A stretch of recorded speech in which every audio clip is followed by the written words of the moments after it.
Perkenalkan, nama saya Elina Farah Azhari dari jurusan Entrepreneurship Business Creation B25 dari kelas LE10. Pada video kali ini, saya akan menjelaskan Rise and Fall dari brand Victoria's Secret. Victoria's Secret sendiri merupakan brand dari perusahaan retailer yang menjual koleksi mode khususnya pakaian dalam, baju tidur, lalu baju olahraga, serta bodycare, dan masih banyak lagi. Perusahaan ini berekspansi secara internasional untuk strategi pertumbuhan perusahaan tersebut. Mereka menyediakan produk secara daring, yaitu dari website yang mereka miliki, dan secara luring, yaitu dari store-store yang sudah tersebar di dunia. Kondisi Victoria's Secret saat Rise yaitu diawali pada tahun 1992 yang memiliki lebih dari 500 stores yang tersebar di US. Tahun selanjutnya yaitu 1995 memiliki sekitar 670 toko di US dan mencapai penjualan sampai 2 miliar USD. Dan pada tahun itu juga mereka menggelar fashion show pertama. Lalu disusul dengan tahun 1997 mereka memunculkan Angel, yaitu menampilkan produk ikonik pertama yang dibawakan Angel tersebut. Lalu pada tahun 2000 memiliki 800 stores dengan penjualan hampir 3 miliar USD. Lalu pada tahun-tahun berikutnya, show yang diadakan semakin besar dan sempat menjual pakaian dalam termahal. Dan puncaknya yaitu pada tahun 2015, penjualan naik sampai 70% dan membuat harga saham L Brand, yaitu perusahaan induk mereka, ikut melejit. Dan pada saat kondisi fall, yaitu diawali pada tahun 2015, pada saat pergantian CEO baru dianggap tidak cakap dengan tren yang ada. Dia hanya fokus untuk ekspansi stores. Lalu 2016 sekitar 200 karyawan diberhentikan dan harga saham L Brand menurun. Namun mereka masih tetap menggelar show yang menghabiskan sekitar 20 juta USD. Tahun berikutnya tersebar skandal dari CEO tersebut. Dan 2020 pada awal pandemi mereka menutup sekitar 200 toko saat COVID-19 melanda. Seperti yang Anda lihat, di sini ada 9 buah PMC. Yang pertama saya akan menjelaskan customer segmented. Untuk Victoria's Secret pada saat kondisi Rise, customer segmentnya yaitu segmented. Untuk kekuatan sendiri yaitu memenuhi kebutuhan konsumen, dan kelemahannya sendiri yaitu segmen pasar kurang luas karena role model yang mereka miliki yaitu tubuh ideal. Role model yang saya maksud yaitu dari fashion show yang mereka gelar. Dan yang kedua yaitu ada value proposition. Untuk kekuatan sendiri, promosi melalui fashion show dengan model up class membuat konsumen merasakan kemewahan dengan memakai produk mereka, yang terlihat dari behavior konsumen serta desain yang lebih up to date daripada brand lain. Selain itu juga ada beberapa produk yang sesuai dengan kegunaan segmen pasar. Itu yang ketiga yaitu channels. Stores sendiri kelebihannya didirikan di banyak tempat membuat konsumen mudah mendapatkan produk mereka, serta adanya website yang lebih mempermudah konsumen lagi untuk menjangkau konsumen lebih luas. Untuk customer relationship, ya kelebihannya bisa menyediakan website yang membuat produk semakin mudah didistribusikan. Untuk revenue stream, kelebihannya yaitu mereka tidak hanya menjual pakaian dalam saja, tetapi kayak ada bodycare, lalu ada pakaian renang, parfum, dan masih banyak lagi. Lalu ada key activities.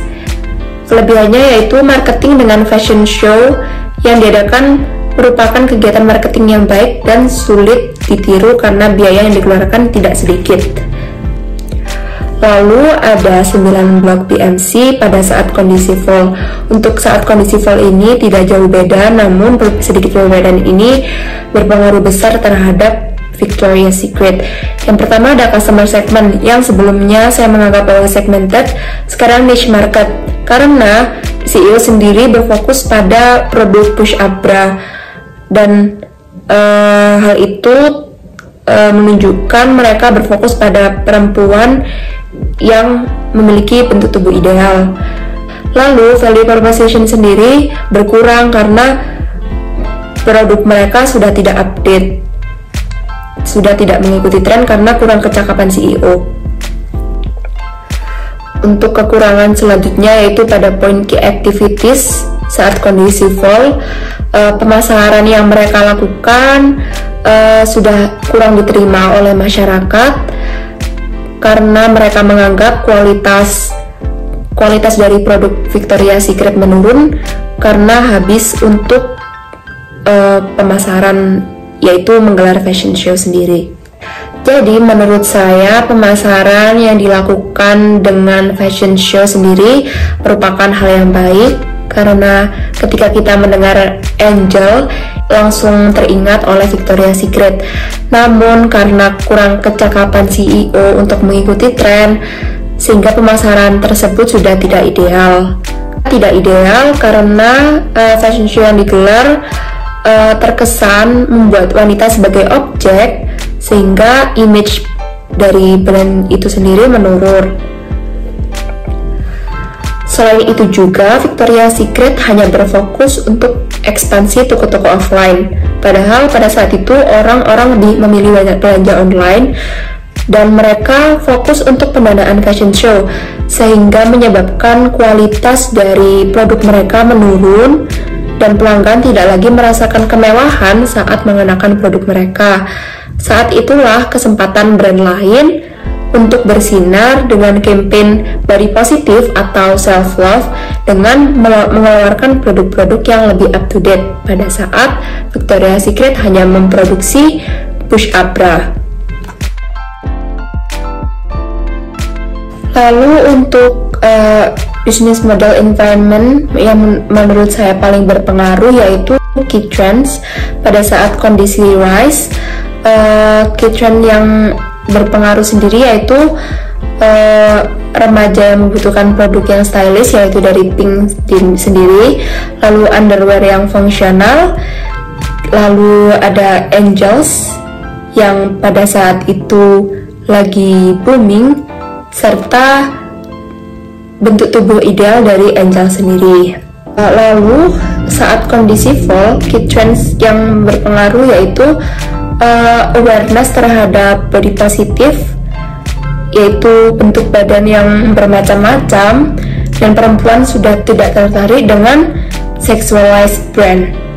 Karena seperti yang sudah saya mention sebelumnya bahwa masyarakat sendiri pada saat kondisi fall sudah menganggap bahwa Victoria's Secret merupakan sexualized brand, maka hal itu sangat berpengaruh bagi Victoria's Secret. Ini merupakan customer profile yang terdiri dari customer jobs, customer pains, dan customer gains. Untuk customer pain sendiri, saya mendapatkan informasi dari YouTube dan mengurutkannya sesuai dengan frekuensi keluhan tersebut. Lalu di sini ada value map yang terdiri dari products and services, pain relievers, dan gain creators. Untuk pain relievers yang mereka telah lakukan yaitu tidak mengadakan show yang sebelumnya mereka lakukan dengan maksud campaign tentang self love, karena show yang sudah dilakukan tidak merepresentasikan campaign tersebut. Lalu memperbarui tim desain demi menyediakan produk yang mengikuti tren. Lalu untuk gain creators, produk memberi kesan positif, khususnya dengan menampilkan model yang memiliki bentuk tubuh yang bervariasi. Yang kedua, ada menyediakan angels baru dari bidang influencer dan pebisnis, lalu merenovasi dekorasi stores dengan konsep yang lebih cerah dan baru dengan maksud memberikan image brand yang baru. Untuk tim desain baru menjawab customer gain, yaitu desain yang up to date serta supaya mereka dapat menjaga kualitas produk mereka. Untuk new angels, new look dan new campaign, membuat image dari brand Victoria's Secret membaik sehingga produk yang membuat mereka bisa menjawab customer gain, produk yang membuat konsumen lebih percaya diri saat memakainya. Lalu mengapa bisnis mengalami fall atau rise? Untuk rise sendiri, seperti yang sudah saya sebutkan, karena mereka mengadakan atau menggelar fashion show, membuat branding Victoria's Secret lebih baik.